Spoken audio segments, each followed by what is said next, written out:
Then she responds via email and says that unfortunately, the agreement that we entered into does not meet her permanent needs and provide her with a permanent solution. No, unfortunately, the agreement that we came up with for you to pay me to get out of your apartment that I didn't pay nothing for and wasn't even supposed to still be in, yeah, that's not gonna work for me. I need to permanently be in your house while you pay the mortgage on it. That's gonna help me with my permanent needs. When did this poor woman become this lady's baby daddy? Like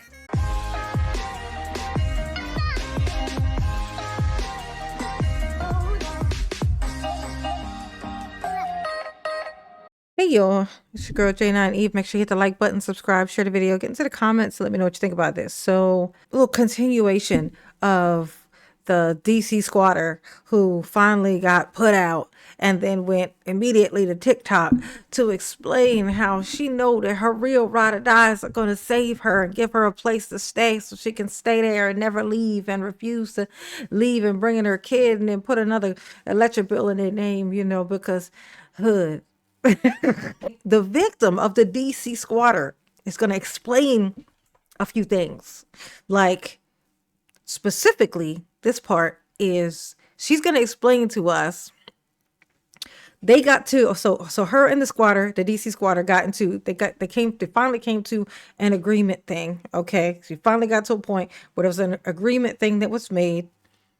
And they were going to, she was going to pay this girl to leave her fucking house. Like, this is how she gets, but she has to pay her. She ain't getting no rent. She done came, this is her Airbnb. This ain't an apartment.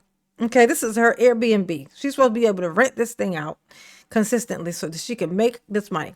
Okay, to pay this mortgage, because she still got to pay the mortgage regardless. So she ain't getting no money from this girl. The girl refuses to leave past when she was supposed to be there. Don't pay nothing. And then it gets to the point where she has to agree. She agrees to go ahead and just pay this girl apparently $2,500 to get the fuck out.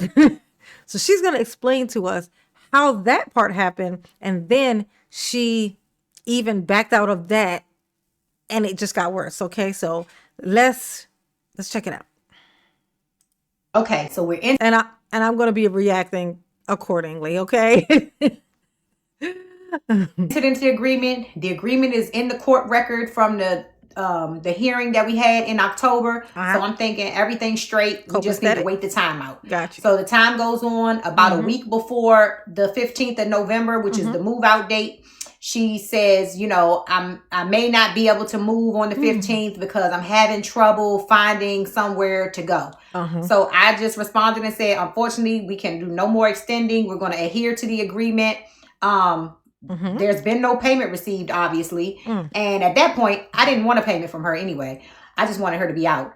And so she says, I'm trying to get into a program and that may be on the 20th of November and all of this. And I said, yeah, she gonna get on a nonprofit program, because she got she got a for-profit business with no profit. So no profit that she got a nonprofit organization. Oh my gosh, she's doing a bunch of the wrong stuff. But go ahead, girl. Go ahead.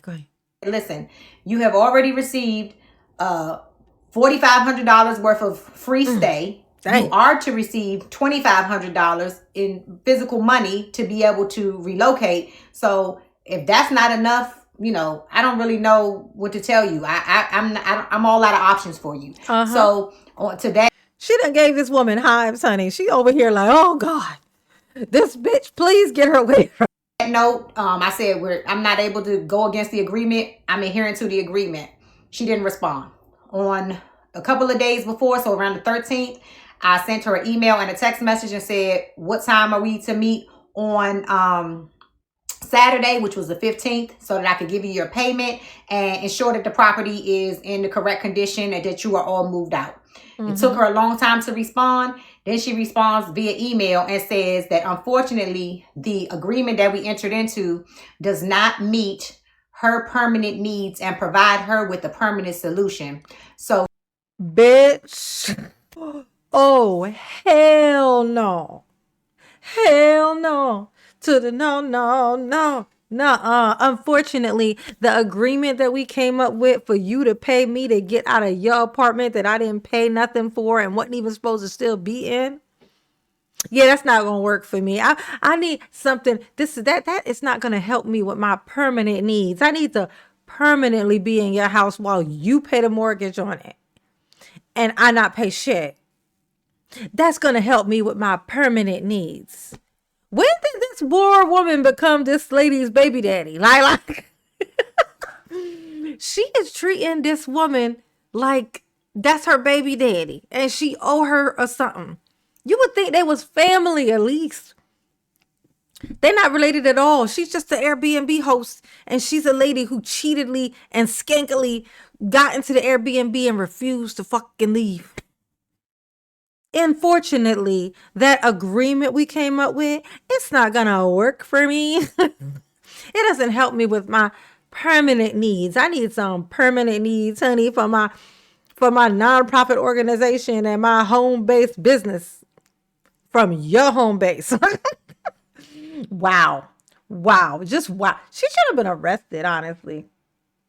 For being honest, I think she should have been arrested. I think there's times where in fact, honestly, I think all the time that's stealing. If you can get arrested for stealing a candy bar out of a store, you should definitely be able to get arrested for stealing a house. How do you not go to jail for stealing a house? I don't get it.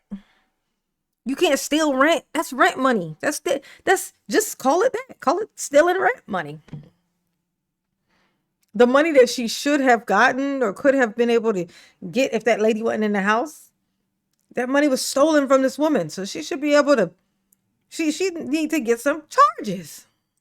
She will not be vacating the premises and that she is nowhere. In fact a tenant in the District of Columbia. Bitch. And despite the fact that she waived her tenant rights in that former agreement, she is not adhering to that at all. She is going to the DC ERAP program, Emergency Rental Assistance Program, and I need to do whatever I need to do via the courts to get her out. And the end of the email was, and you have an amazing weekend. And that. Wow. You have an amazing. Now, how the fuck was she going to have an amazing weekend when this fucking fuzzy hair trollop is in her house? When a bitch is in your house with green glasses, refusing to leave, I'm not going to have a great weekend. Oh, hell no.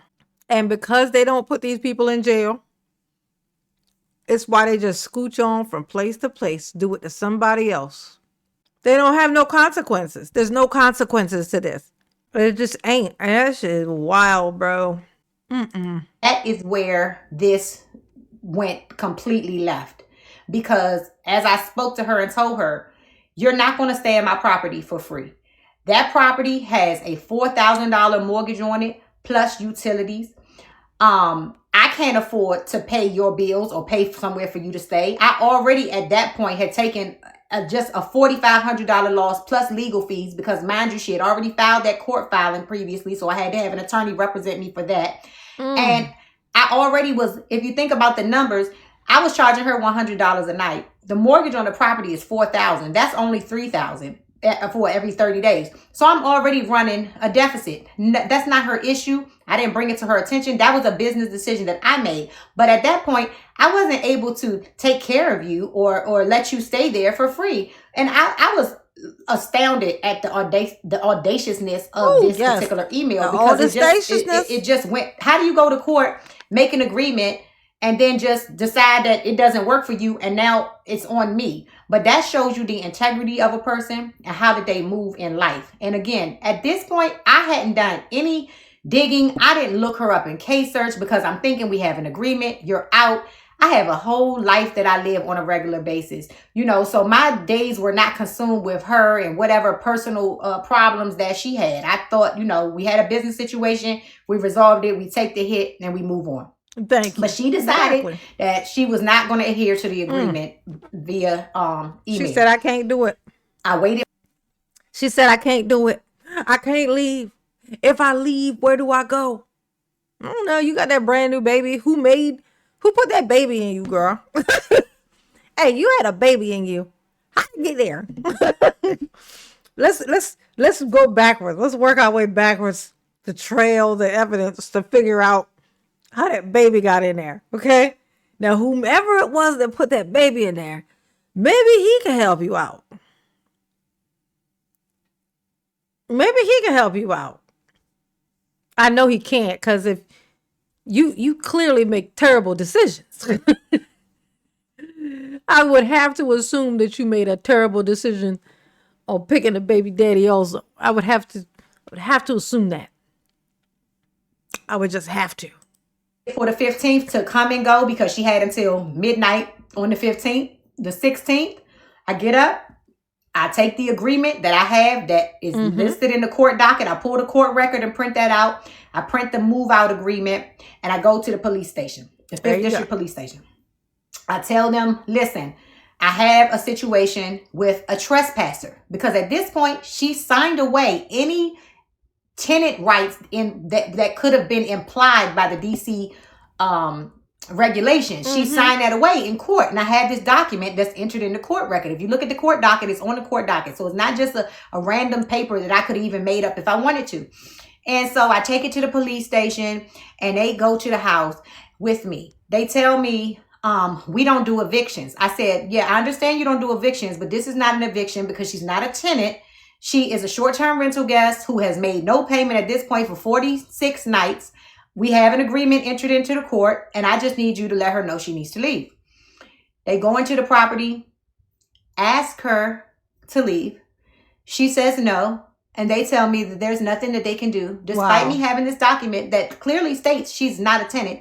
And DC police tell me that she is in fact a tenant, and I need to go to tenant landlord court. And I'm saying, well, why would I need to go to tenant landlord court when I have a document that states that you're not a tenant that you signed in a court? So this is already starting off backwards. So yeah, and that's exactly how it works. It's not supposed to have, it's like the whole thing is a loophole, but it's a backwards loophole. It's like a garbage can, and there's a lid, and you would think if you were in a garbage can, if you wanted to get out, you would just pop open the lid and then you could get out. But that's actually not a lid. It's just another fucking trash can. And so when you climb up, you're just in another fucking trash can. Okay? That's the whole squatters' rights thing. Once they made it so that you can't put people out and all that stuff. Oh my gosh. Once they came up with this, it was kind of like the baby thing, like, you know, when you don't want to be pregnant anymore. It's kind of like that. It was kind of like that. It's like, okay, fine. If you want to make it a nation where people aren't using those as birth control, fine, I get it. But you can't ban something like that without the stipulations. There are way too many scenarios to which you have to do that, or death. And so when they do that, they just make up their excuses and and then women passing away. And this is what is happening. Right? That's the same thing what happened with the squatters' rights thing. They didn't clean up they did no details. There's no detailing in it. It's just you can't put them out, and then they scare the police into not doing their job. So then the police are too scared to make the decision. It's like, here's the paperwork. Okay, so we can't evict you, You show a tenant agreement, So then we can't put you out. But what happens when you come up there and there isn't one? In fact, there's not only is there not a tenant agreement, there's a court order that says this person definitely is not 100% is not a tenant.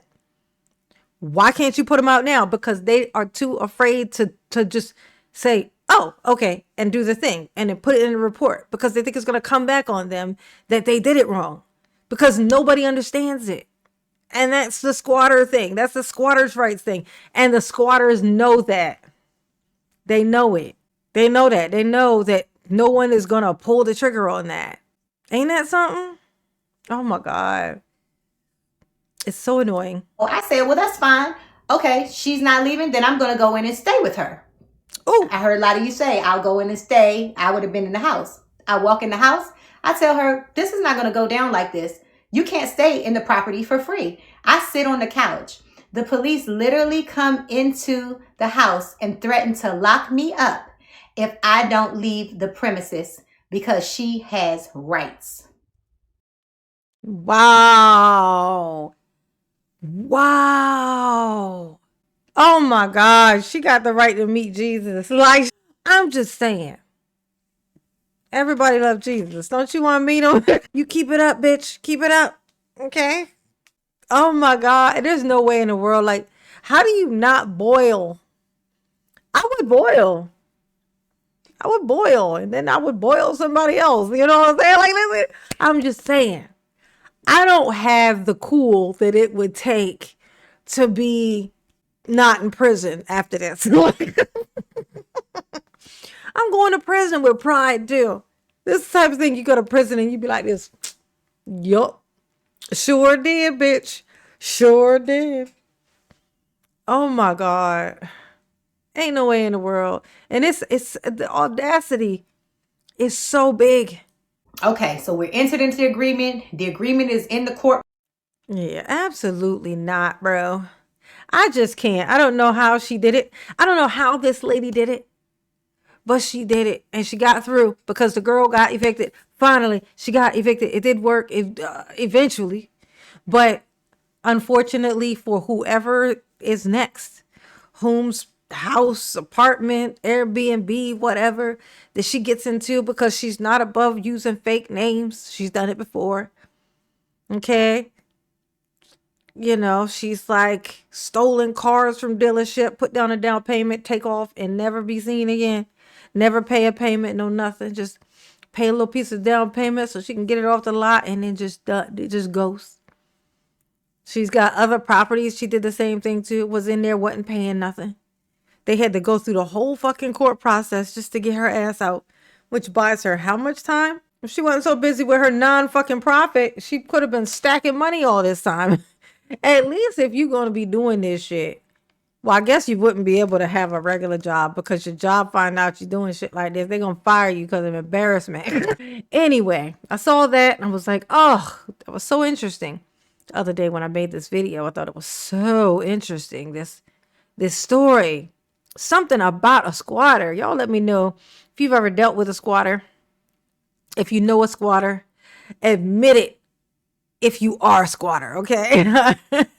Put it in the comment section. Let me know what you think you might do and keep it, somewhat clean. You know what I'm saying? If you're feeling like me, it's probably going to get terrible trying to just imagine what you might do if this had happened to you, okay? Y'all behave because I'm not going to do it. Absolutely not. Just no. But mama love you. Yes, she do. Ooh. Peace.